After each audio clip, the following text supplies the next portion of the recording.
All right, Greg. Greg Gentry is a U.S. domestic baby scoop era adoptee born in California in 1969. He has been in reunion with maternal family members since 2006, and in 2021, he connected with his paternal side. Greg is a facilitator and interviewer for Fireside Adoptees, a private Facebook group founded in 2021, which is committed to additional outreach through its public Facebook page and through the Fireside Adoptees Constellation private Facebook group. Greg is also co-host of Adoptees Connect out of Deary, New Hampshire. He enjoys connecting with others in the online and in-person adoptee communities and has found these interactions to be richly rewarding and supportive. Yeah.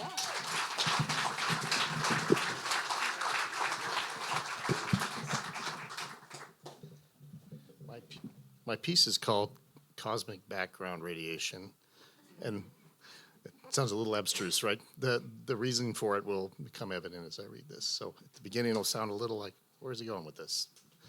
Hope you enjoy. When radio astronomers Arno Penzias and Robert Wilson trained an ultra-sensitive radio receiver on the night sky at Bell Laboratories in New Jersey in 1964, they originally thought the noise they detected was the sound of Manhattan. If you've ever seen pictures of the large instrument they used, you'll see why it's called a horn antenna. It very much resembles the old-fashioned hearing horns that used to be employed before the advent of more modern hearing aids. Radio astronomers listen to the sky and its visibly imperceptible pulses and waves in an effort to learn about the universe and the objects and events that are in it, or that used to be. The eerie fact is much of what we see when we look or try to detect very far out into space has long since ceased to exist, but the effects of it have not. Despite initially believing they were just listening to radio signals coming from New York City, what Penzias and Wilson had really detected at Bell Labs was something much more significant. It was a very faint, but nearly perfectly even shroud or blanket of low-level radiation. And everywhere they turned the horn antenna, they found the same thing, a completely uniform reading of microwave radiation emanating from every part of the sky. This uniformly ubiquitous distribution is what astronomers term isotropic, literally the same in every place.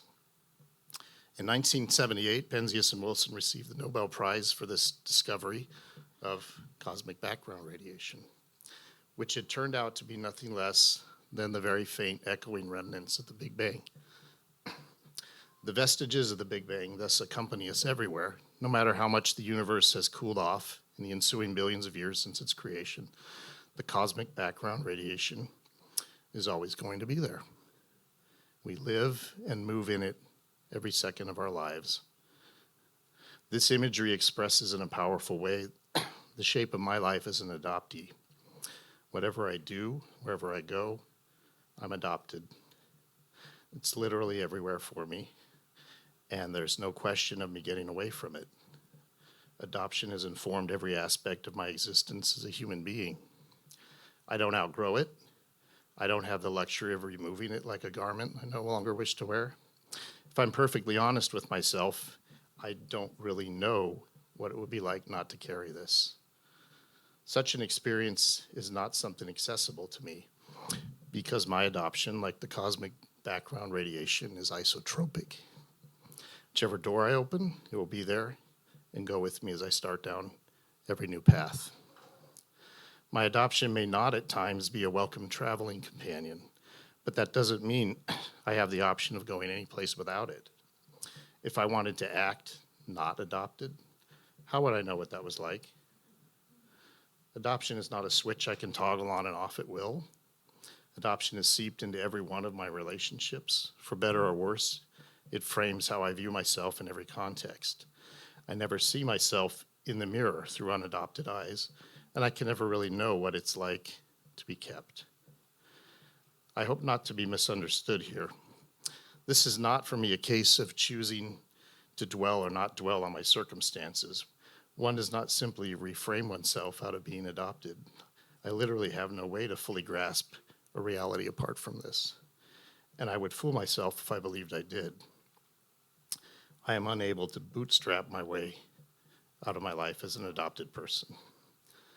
Several months ago, I sat at dinner with a celebrated adoptee author, and the conversation was deep, flowing, and enjoyable. Suddenly, she leaned towards me and in great earnestness declared, "Greg, I think I'm done writing about adoption." I listened with perhaps a slightly knowing and amused look on my face. She went on to talk about adoption for the rest of the night. And ever since she's been done with adoption, her social media has been on fire with the most expressive and thoughtful adoptee content I can remember seeing. So I wonder if her adoption is also turning out to be stubbornly isotropic. Thank you.